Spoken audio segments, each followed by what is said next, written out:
Et voilà, et voilà, et voilà, et voilà. Bonjour à toutes et à tous. J'espère que vous allez bien. Le son est on. J'espère que votre vie s'organise correctement dans cette période aussi inattendue qu'exceptionnelle. Voilà déjà un mois que nous sommes confinés et voilà déjà la 3e émission.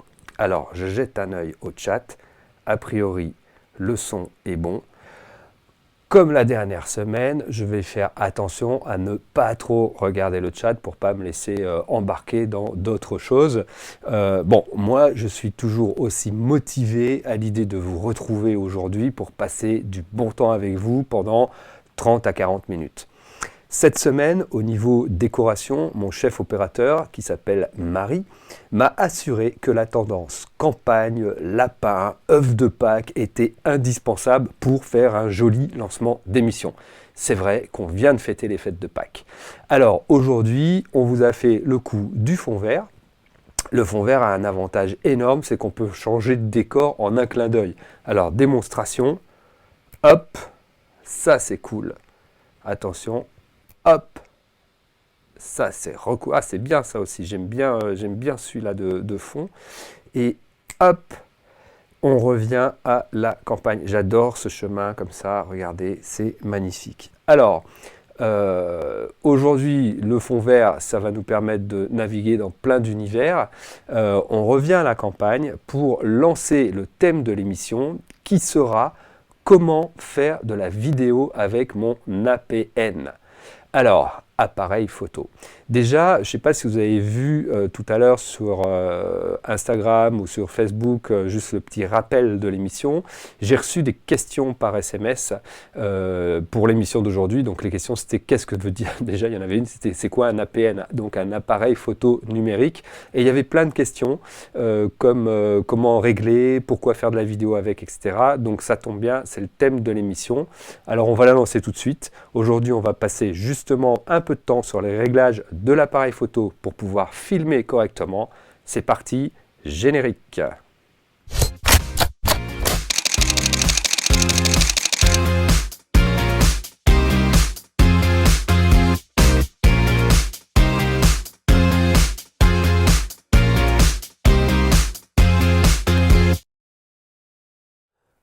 Comme vous le savez peut-être, à la base, je suis photographe.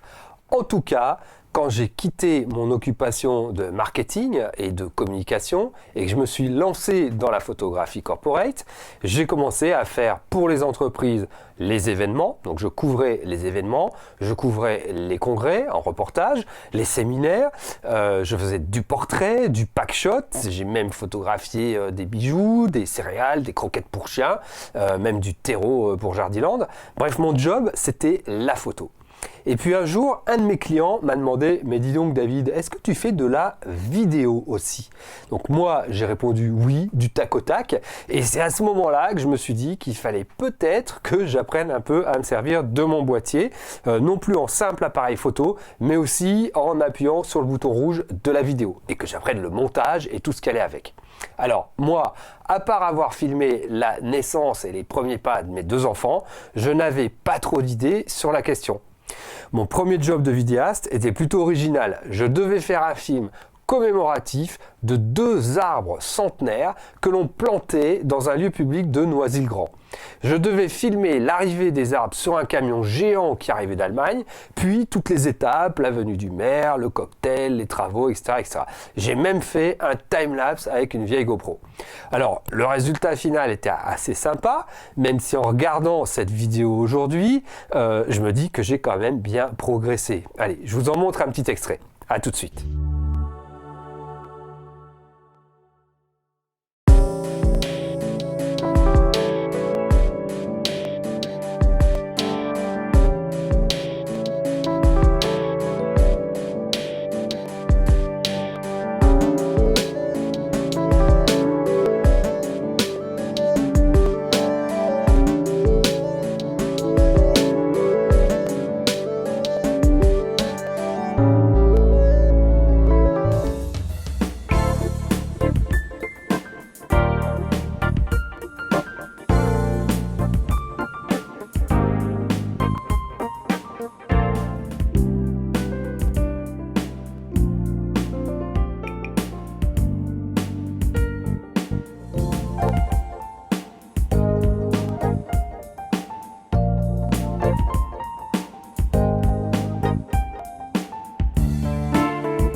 Bon, ça bouge un peu, les lumières sont pas bien gérées, voire pas gérées du tout.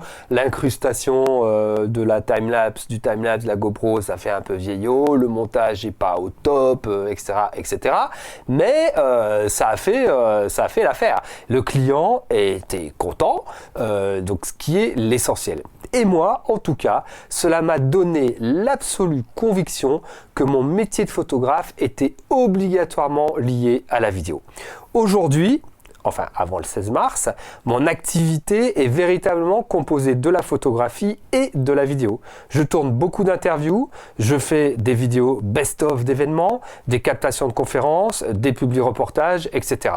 Et tout ça avec une vision assez simpliste de la chose, car j'ai appris la photographie sur le tas, en m'auto-formant et en expérimentant sur le terrain ce que j'apprenais, et j'ai fait exactement la même chose avec la vidéo. Sur chaque contrat que je réalisais en mission de photographe, j'allais discuter avec les copains qui faisaient de la vidéo, j'observais leur matos, je prenais en photo les caméras, les lumières, les micros qu'ils utilisaient pour tel ou tel reportage, puis je faisais un tour sur Google, sur YouTube et sur Amazon, et je voulais en savoir un petit peu plus, et je me documentais, je me suis formé, j'ai regardé des tas et des tas de vidéos.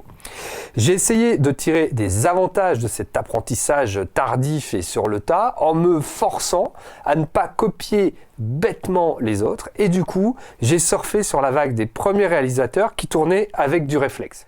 Nous étions début 2013 et le boîtier référence qui avait tout révolutionné en la matière était le 5D Mark II de chez Canon. Ça tombait bien, c'était mon boîtier photo par excellence.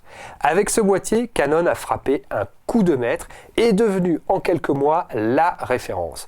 L'industrie du cinéma ne s'y trompait pas et on a vu à ce moment-là des scènes de films se réaliser avec le boîtier comme Avenger, comme Drive, des clips vidéo, des séries entièrement réalisées avec le boîtier. Il me semble que Greg Yetans, le réalisateur de Doctor House, a entièrement tourné le dernier épisode de la saison 6 avec un 5D Mark II. Les raisons ?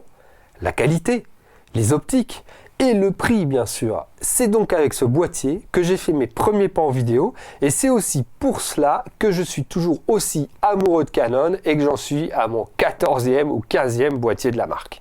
Pour vous parler du mode vidéo sur un réflexe, je vais avoir besoin de plus d'une émission pour vous initier. Parce que la vidéo, c'est avant tout une histoire à raconter, de la technique vidéo, de la technique de prise de son et de la technique d'éclairage. Et bien sûr, toutes les contraintes qui en découlent. Et ce qu'il faut absolument maîtriser, c'est mettre du mouvement, mais pouvoir le maîtriser sans défaut, le stabiliser, tout en imprimant un rythme et en ayant sans cesse des intentions de lumière. Aujourd'hui, on va parler essentiellement de la technique vidéo, le son, l'éclairage, le côté histoire à raconter seront abordés dans nos autres épisodes car ils méritent à eux tout seuls une émission complète. Allez, dans le vif du sujet, il va falloir parler un peu de technique et vous verrez que même si nous sommes dans un sujet vidéo, nous allons parler de photos. Parce qu'il ne faut pas oublier que la vidéo, ce n'est qu'une suite de photos qui s'enchaînent. Donc nous allons aborder maintenant ce qui me paraît être les 6 points essentiels de vos réglages en vidéo. Premier point, l'exposition. Ensuite, vitesse d'obturation, format vidéo que vous allez utiliser, quelle résolution, mise au point, balance des blancs, angle de tournage, son et stabilisation. Alors tout d'abord, s'il y a bien un truc qui est important pour faire une bonne vidéo, comme une bonne photo, c'est l'exposition. En effet, une photo qui va être trop sombre ou une photo qui va être trop claire, c'est de l'information perdue. Et en vidéo, c'est pareil, voire pire.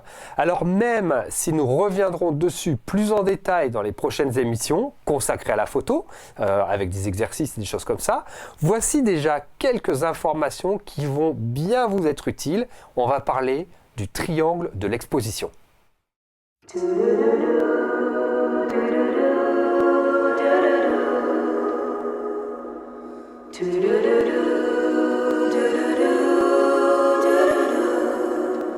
L'exposition d'une photo est primordiale.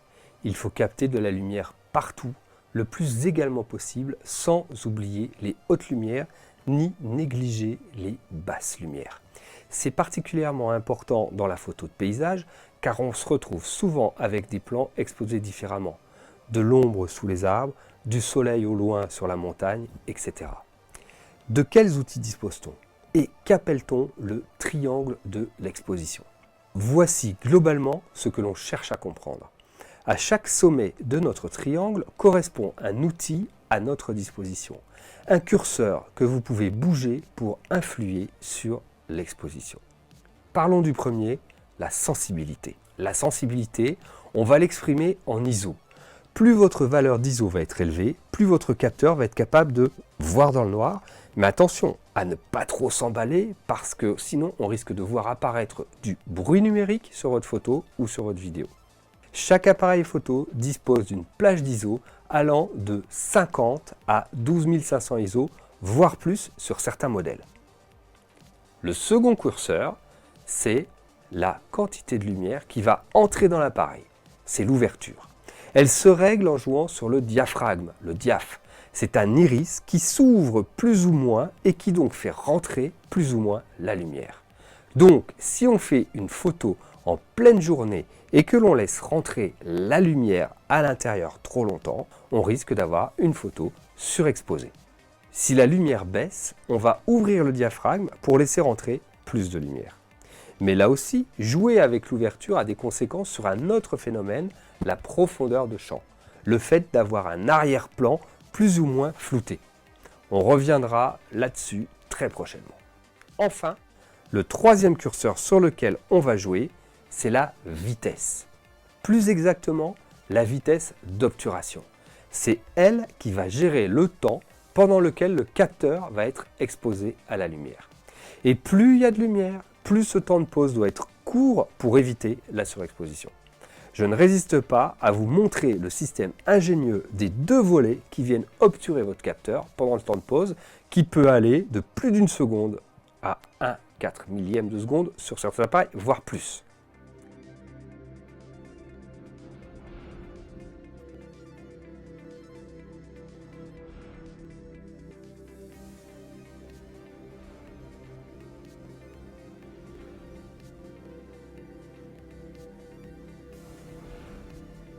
A noter que l'obturateur peut être mécanique ou électronique, ou les deux.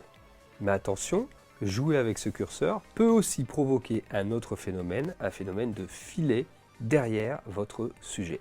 Ça peut être assez esthétique, si c'est volontaire, en revanche ça peut être gênant si c'est involontaire. À bientôt.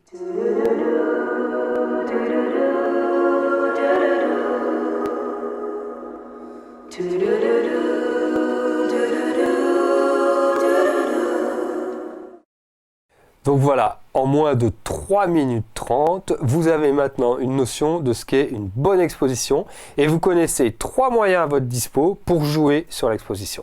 Alors, pour revenir sur la vidéo, plus particulièrement, un de ces moyens n'est pas aussi simple qu'il en a l'air. Je parle de la vitesse d'obturation. Nous allons nous arrêter sur quelques explications indispensables à votre compréhension. Alors, Auguste et Louis, est-ce que vous pouvez nous parler de la vitesse d'obturation dans votre premier film?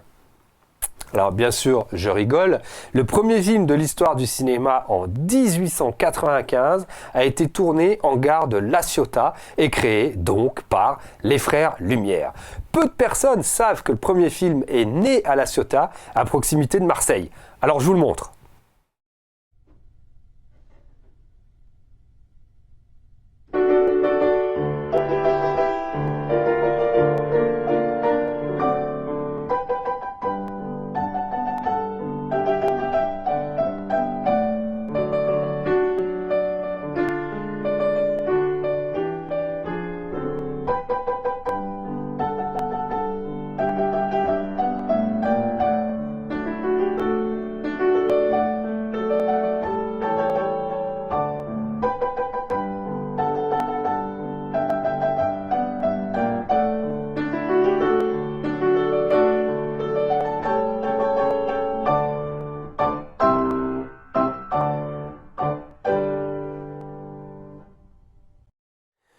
Le cinéma, c'est l'écriture du mouvement.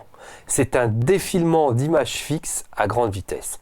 Savez-vous combien d'images faut-il pour faire un film? Il en faut 24.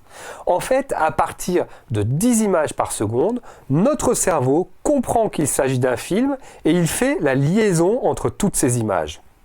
Mais avec l'arrivée de la télévision, qui pour des raisons techniques ne pouvait diffuser en 24 images par seconde, on a commencé à afficher 25 images par seconde en Europe et 30 images par seconde aux États-Unis. C'est le PAL et le NTSC. Alors, vous allez filmer en 25 ou en 30 images par seconde. Cela fait partie des réglages de définition de votre appareil. Mais il ne faut pas confondre ce réglage immuable avec le réglage de la vitesse de votre caméra. Le standard vidéo, c'est de multiplier par 2 la cadence de votre vitesse. Donc si vous avez choisi de filmer à 25 images par seconde, vous allez bloquer votre vitesse d'obturation à 1/50e. Point. Si vous dépassez cette cadence, parce que rien ne vous empêche techniquement de dépasser cette cadence, rien ne vous empêche créativement de dépasser cette cadence, vous allez simplement créer des images qui sont un peu plus saccadées. Donc notre cerveau fera toujours le lien, mais il y aura un peu trop de netteté pour chacune de ces images. Je vais vous en faire la démonstration avec quelques vidéos.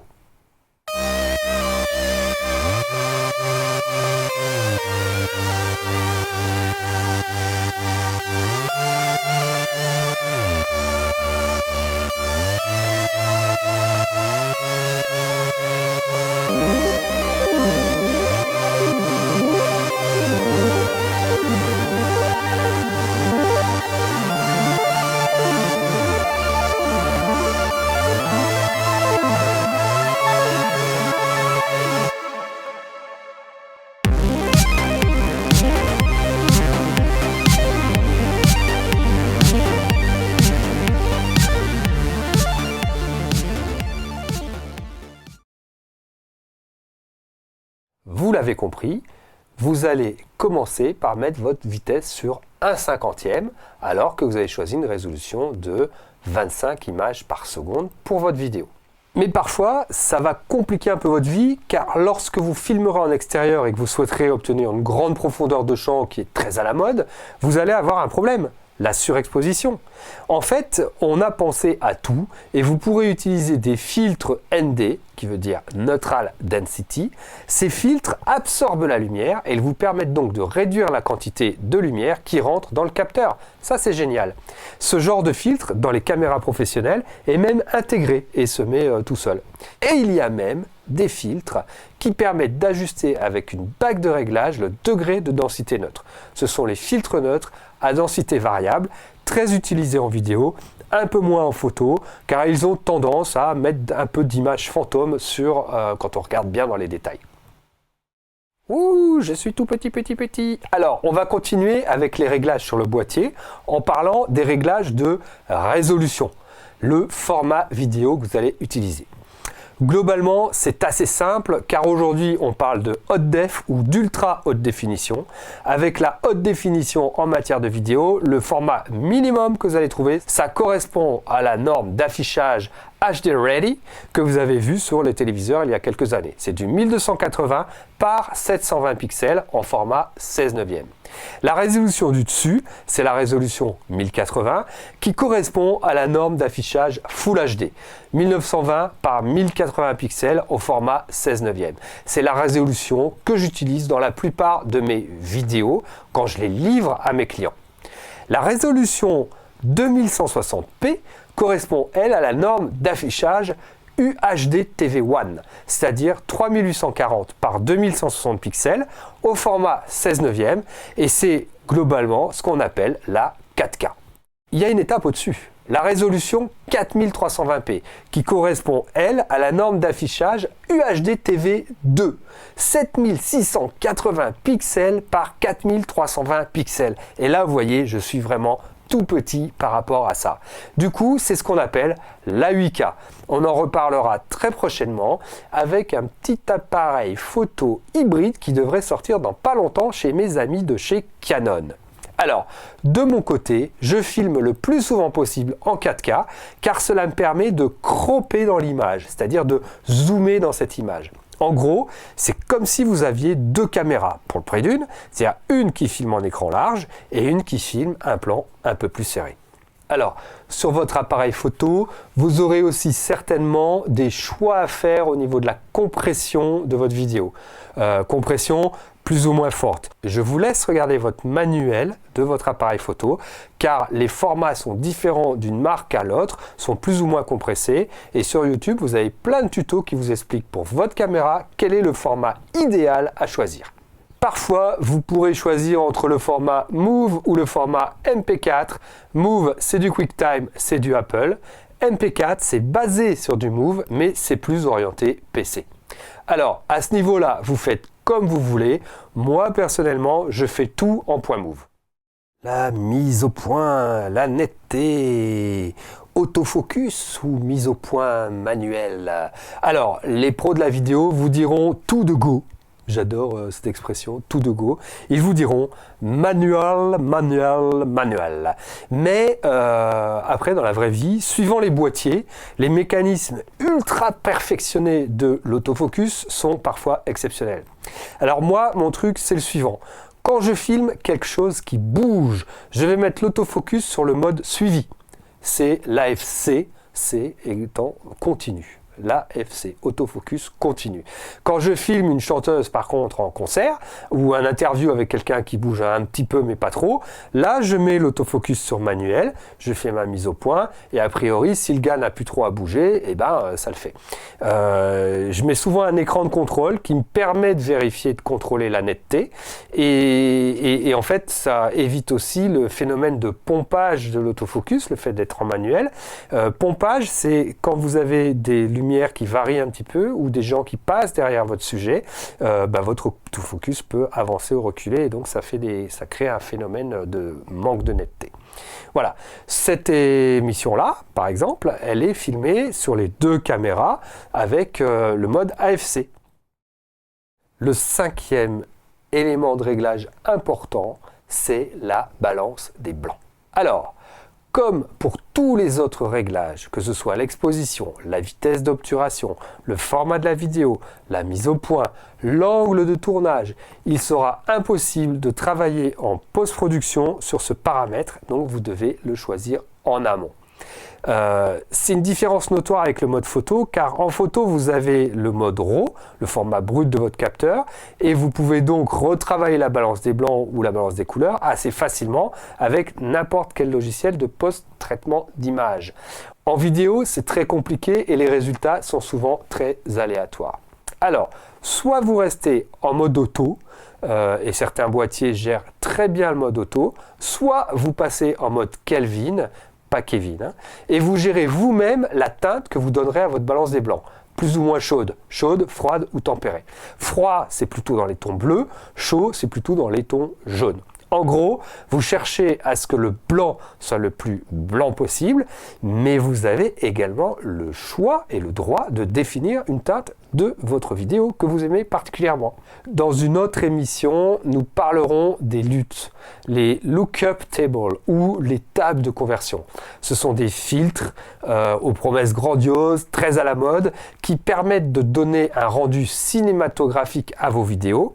Pour les utiliser, il faut enregistrer à la base la vidéo dans un format ultra plat en termes de couleurs, mais ultra riche en termes d'informations. Ce sont les S-Log pour Sony, les C-Log pour Canon, les F-Log pour Fuji, etc., etc. Mais ça, ce sera dans une autre émission qu'on consacrera là-dessus. Là, maintenant, nous allons parler de la focale, de l'angle de vue, c'est-à-dire de l'objectif que vous allez choisir pour filmer. Et là, c'est un choix artistique comme en photographie. En général, vous allez commencer une vidéo par situer l'action dans son contexte. Donc du coup, vous allez probablement choisir d'abord un angle un peu plus large et ensuite vous rapprocher du sujet avec des angles plus serrés. Une indication cependant, il est plus facile de stabiliser une image avec un objectif grand angle, genre 24 mm, qu'avec un zoom. Ça, c'est juste un petit truc. On bouge moins au 24 ou au 40 qu'au 200 mm, surtout quand on est à main levée avec son appareil photo. Stop. L'actrice va accepter de se livrer, rejoint son rôle devant l'objectif. Sur les 2700 photos, Marilyn refuse que 2 photos soient publiées dans Vogue. Elle les marque avec une croix, non pas qu'elle rejette la qualité de la photographie, mais ce n'est pas l'image qu'elle veut proposer au journal. Alors, pour cette partie leçon, je vais frapper sur la question car nous consacrerons une émission complète sur la prise de son, mais retenez juste une chose, le son est plus important que l'image en vidéo. Vous avez compris ce que je voulais dire. Je vais être rapide sur la question car nous consacrerons une émission complète sur la prise de son. Mais retenez quand même que le son est plus important que l'image en vidéo. Si votre vidéo a un son pourri, tel que je viens de vous le faire, vous aurez plus de mal à la regarder que si l'image est sous-exposée. Donc pour ça, utilisez de préférence un micro externe. Le budget pour un micro externe varie de 50 à plus de 1500 €. Je vais vous en présenter quelques-uns ici. Alors ça, c'est une nouvelle expérience, c'est mon bureau, c'est d'ici que je gère le live. Et je vais vous présenter donc un certain nombre de micros. Alors le premier, c'est celui que j'utilise, voilà, c'est du Sennheiser. Ça c'est donc l'émetteur. Le récepteur, il est dans ma poche. Je vais chercher ça, le voilà. Et c'est un petit micro cravate. Donc du coup, je vous le montre aussi. Voilà, il est là. Je vais le remettre à ma place. Alors, bim bam boum. Dark Vador, oui, c'était bien moi. Du coup, j'en profite, je lis un peu là. Alors donc ça, c'est un micro cravate. C'est un micro que j'utilise très très souvent en interview pour mes clients parce que l'avantage, c'est que le fait que ce soit sans fil entre l'émetteur et le récepteur, ça permet de s'éloigner de l'interviewé. Ça, c'est la première des choses. Alors sinon, quand on est en configuration de reportage dans la rue, comme vous m'avez déjà vu au Grand Palais par exemple, j'utilise souvent un micro-main. C'est le même principe. Vous avez ici un émetteur, vous avez ici le récepteur, et du coup, vous parlez dedans, c'est un micro quoi. Ce sont des micros, c'est du Sennheiser aussi, c'est du micro professionnel, c'est du micro de qualité. Ça tient bien le coup, ça résiste à plein de choses, au vent, à la pluie. On pose dessus ce qu'on appelle un chat mort, un dead cat. Alors ça c'est pas le dead cat, ça c'est la version pop, c'est le filtre anti-pop. Le filtre anti-pop, c'est pour éviter de faire pou, pou, pou, pou, pou. Et en tant que coronavirus, vous avez peut-être vu, tous les journalistes en ce moment utilisent là-dessus une espèce de filtre plastique, une espèce de capote avec des micro-trous de façon à ce que le son passe quand même. Voilà. Donc moi j'adore ce micro-là. Alors ensuite, vous avez le chat mort. C'est ça le chat mort, c'est le dead cat. Le nom est pourri, hein. J'aurais préféré autre chose. Et donc le chat mort, en fait, vous le balancez, vous enfoncez votre micro dans le chat mort. C'est tout doux, c'est très sympa et ça évite en fait le bruit du vent. Donc quand on est en extérieur, on va utiliser ce type de micro. Alors ça, c'est des micros haut de gamme. Maintenant, vous avez des micros qui sont un petit peu moins chers, mais qui partent du même fonctionnement, mais avec du fil. Voilà, donc ça c'était mon premier micro, toujours micro-cravate. L'émetteur, vous le branchez directement sur votre appareil photo, ce câble ici, avec la petite prise de jack. Vous branchez ça, pim, dans le récepteur, et le client parle avec la petite cravate, quoi. Voilà, c'est bien, c'est très bien, mais il y a un fil. Ensuite, vous avez la solution extrême, qui est pour moi une solution extraordinaire que j'utilise souvent en plan B, parce que, encore une fois, hein, une vidéo sans le son, c'est une vidéo tout pourrie, et puis vous imaginez bien que si vous faites un interview, que vous arrivez à la maison, dans votre studio, et que vous n'avez pas de son, vous avez l'air un peu bête, et votre client ne sera pas content. Donc, je double très souvent mes enregistrements avec ça. C'est un enregistreur externe. La marque, c'est Zoom. C'est le H4n. Alors, j'ai acheté ça il y a au moins 7 ou 8 ans. Il est tout pourri. Il m'a suivi partout. Et en fait, ce micro-là, vous l'allumez et puis il enregistre. Et il peut enregistrer pendant des heures et des heures. Il a bien sûr tout un tas de connexions qui vous permettent de les brancher directement sur des consoles. Ça vous permet de prendre le son qui sort des micros de la personne qui parle au micro. Donc vous avez un bon son pour votre montage. Après ça, hop là, avec le son c'est important, regardez tout le matos que j'ai en son. Hein. Il y a aussi des micros bas de gamme. Ça, c'est un micro bas de gamme. C'est un micro qui s'appelle Mic Pro. Et c'est un micro main qui a déjà été rafistolé parce qu'il est déjà tombé. Alors en main, il a un bon point. Le truc, c'est que il est bas de gamme parce qu'il n'est pas très costaud, pas très solide. Par contre, il fait très très bien son boulot, mais avec un fil. Du coup, pour les interviews dans la rue, c'est bien quand même. Voilà. Et enfin, parce qu'après j'en ai d'autres, mais on va pas passer notre vie sur les micros. Alors attendez, je cherche. C'était ça que je voulais vous montrer. Ups. Voilà. Bon, ça c'est ma caméra qui permet de faire des choses à main levée. Et là-dessus, vous voyez, j'ai un micro qu'on appelle un micro Canon, parce qu'il a la forme d'un canon. C'est un Rode, c'est pas un Canon. Vous le connectez directement sur la prise micro de votre boîtier, et lui, il va aller chercher au loin. Alors, quand je dis au loin, c'est 1 mètre, 1 mètre 50, 2 mètres maximum, la voix de votre interviewé. Donc c'est plutôt pas mal, c'est un micro directionnel, touc, mais il n'est directionnel que de là à là. C'est-à-dire que là, il n'y a rien, là, c'est que du plastique. Mais les sons qui rentrent sur le côté, vous les entendez quand même. Hein, ça, c'est pas que par ici. Du coup, quand il y a du bruit autour de la personne qui parle, vous risquez de l'entendre. Dans tous les cas, pour le son, il y a un truc sur lequel je ne saurais que trop bien vous dire, et on le sait dans les émissions en live, il vous faut un casque. Il faut écouter le son que vous prenez. Parce que sinon, vous prenez un son pourri, ou si vous prenez un son pourri, vous ne le savez pas. Donc vous connectez tout simplement votre casque, bim, dans l'appareil. Et à ce moment-là, vous êtes prêt à aller filmer. Voilà, donc oui, je filme. Je filme. Bon, ça, c'est un autre truc. On reparlera de cet appareil tout à l'heure avec les stabilisateurs. Je pense que sur le son, on a fait un petit peu le tour.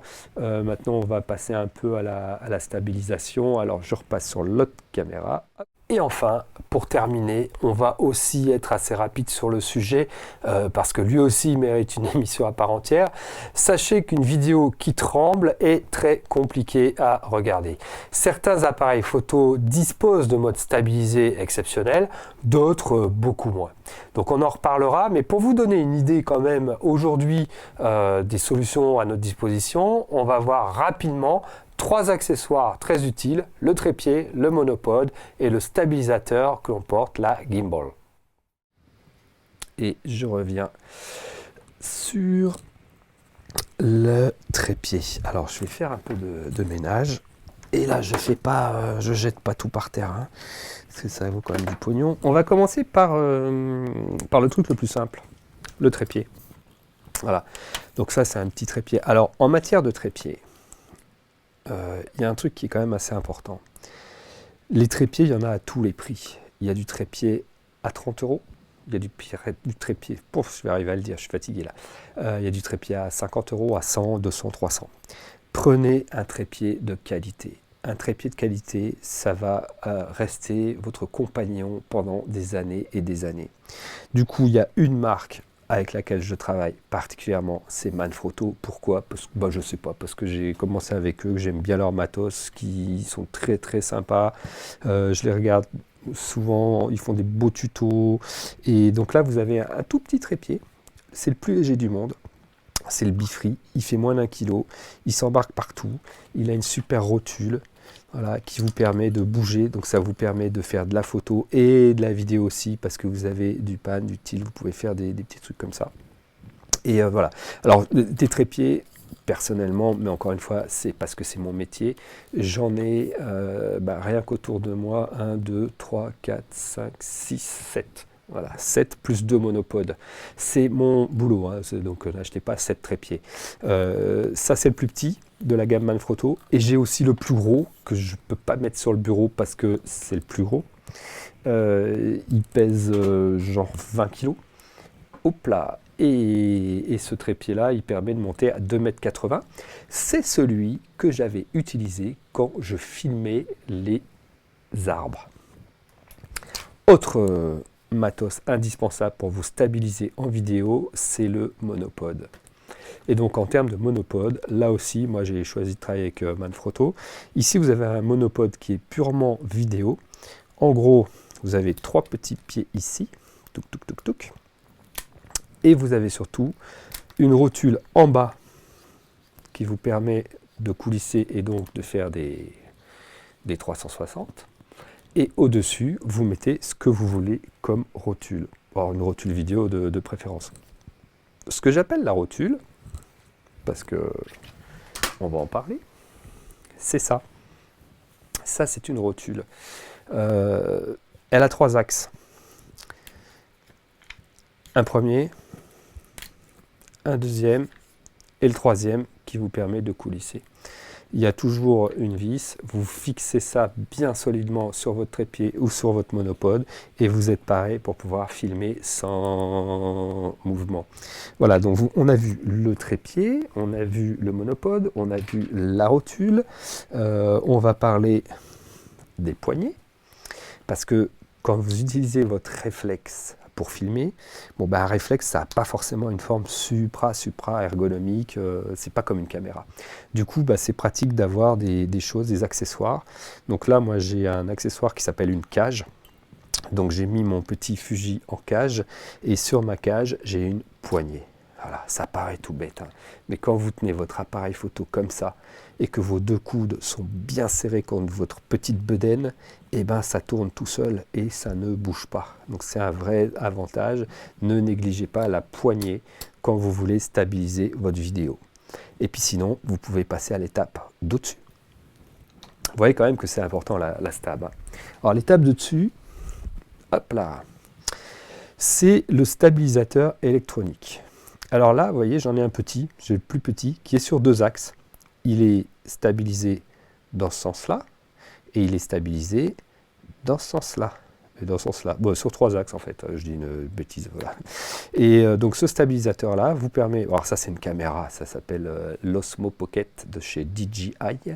Ça vous permet de filmer, vous la connectez sur votre iPhone, et puis vous faites des choses, et c'est toujours stable, parce qu'il y a ce petit truc-là qui fonctionne. Vous allez voir, ça, je le mets en route, hop là, voilà, ça bouge tout seul. Et en fait, vous voyez, ça suit les mouvements de votre main. Et ça, c'est un truc qui est génial. Alors, on sait aussi qu'on filme beaucoup avec les téléphones, avec les iPhones. Du coup, alors c'est très bien de filmer avec un iPhone, parce que l'iPhone a une qualité extraordinaire. Et je me repenche pour rechercher ça. Hop là. Ici, vous avez encore un stabilisateur. Encore un stabilisateur de chez DJI, parce que là, c'est la marque que j'ai choisie pour stabiliser tous mes films.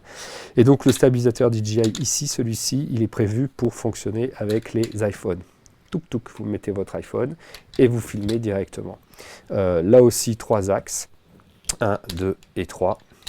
Et ces 3 axes-là vous permettent d'avoir des des vidéos très stables. Et du coup, c'est quand même plus agréable à regarder qu'un truc qui va bouger tout le temps. Et il existe la même chose pour mettre votre appareil photo.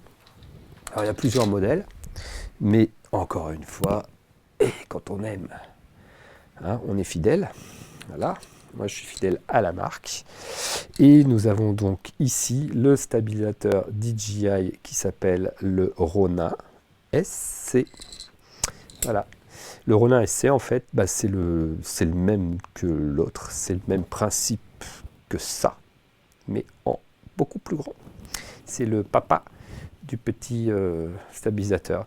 Et du coup, vous connectez, vous mettez votre appareil photo, vous connectez tout ça, bim, vous trimballez à 2 mains et vous pouvez aller filmer. Voilà, ça c'est assez génial.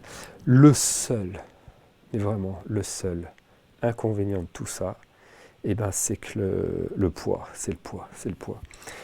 Donc il faut faire un peu de muscu. En gros, les accessoires de ce type-là, les stabilisateurs, sont vraiment hyper pratiques pour faire des plans, mais pas forcément pour tourner une vidéo complètement. Donc voilà. Je vais, on va passer à la conclusion, parce que là on aura fait à peu près le tour. Je regarde si j'ai pas d'autres messages. Non. Alors hop, je rappuie sur mes petits boutons et c'est Alors oui, je suis assez d'accord. Oui. Mais bon, ça va, j'ai pas dit trop de bêtises, tout ça, c'était correct. Ouais, ok. Oh, on est en ligne. Alors, conclusion. Je discutais avec Auguste et Louis. On a vu qu'on avait abordé ensemble, en 40 minutes à peu près, les points essentiels pour pouvoir filmer avec votre appareil photo. Alors, si on résume, d'abord, vous devez paramétrer votre format vidéo en 4K ou en Full HD sur votre appareil photo. Vous réglez la vitesse d'obturation sur 1/50e. Vous ajustez votre ouverture en fonction de votre envie et vous ajustez les ISO en fonction de l'ouverture. Le cas échéant, vous utilisez un filtre neutre. Vous mettrez votre AF sur continu pour des sujets à suivre ou sur single pour un sujet qui ne bouge pas ou alors en manuel et vous vérifiez vos paramètres de prise de son, nous reviendrons dessus, et ensuite, bim, vous pouvez filmer. Pensez à stabiliser vos images. Voilà. Ça y est, j'ai remis le son. Il y a toujours des trucs, hein, mais avec ça fonctionne. Alors, avant de se quitter, je voulais quand même aller regarder sur Instagram si nous avons des photos avec le hashtag #LiveImageast. Alors, je fais ça. Il y a 4 publications. Les voilà. On va les regarder ensemble. Donc, la première, c'est celle-ci. Alors, celle-ci, on va la regarder en plus gros. C'est la Lune. Et c'est une lune qui a été shootée le jour. Donc c'est beau, c'est bleu. Alors moi j'aime bien, c'est Juan, Mr. Cyclope, qui a fait ce joli truc. C'est dommage qu'on ne puisse pas avoir un flash pour éclairer l'autre côté. J'aurais bien aimé voir un petit peu plus ici. Alors peut-être en post-prod, c'est peut-être possible. Alors, deuxième photo, c'est aussi une photo de Jean, et là c'est la lune, donc je pense que c'est la lune de la semaine dernière, qui a eu lieu, la grosse lune du 7 au 8 avril, très belle. Alors je sais avec quel matériel Jean travaille, donc c'est bien, et en plus il travaille avec un petit Canon, le 5D Mark IV, et avec un petit 70-200, qui n'est pas un F4, genre tu as un F2.8, voilà, je tiens à te le signaler, et tu as mis l'extender, donc ça c'est bien, parce que du coup en fait tu as une photo qui est à 400 mm là j'imagine, et on voit bien la résolution, donc je vous invite à aller sur Insta pour taper le live et voir ça. Et après on a 2 autres photos.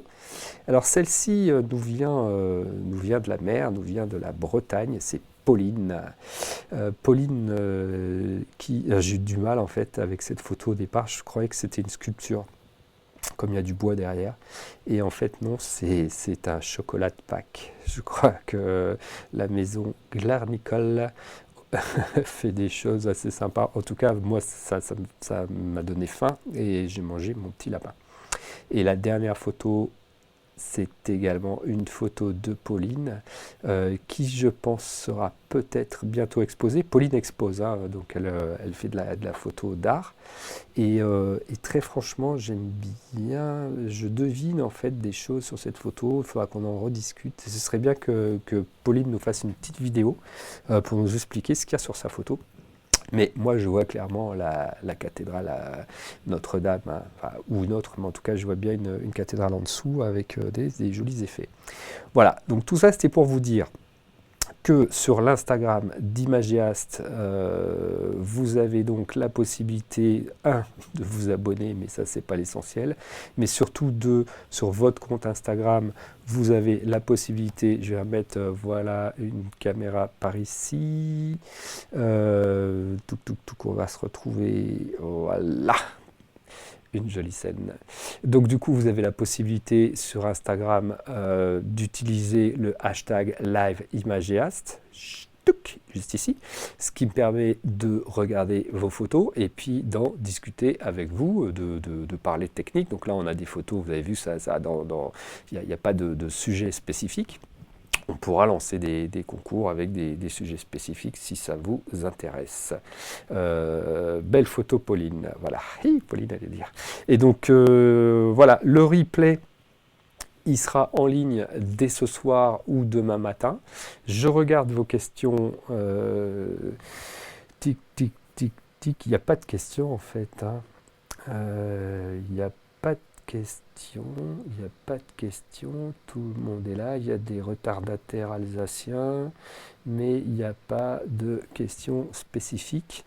Alors, eh bien écoutez, je vous souhaite une excellente fin de journée.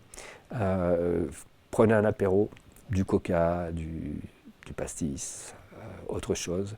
Faites toujours ça avec modération. Prenez soin de vous, faites attention à vous, restez couverts si vous sortez. Ça n'a jamais été autant d'actualité. Et puis je vous dis à la semaine prochaine. La semaine prochaine, ce sera une émission consacrée à la photographie.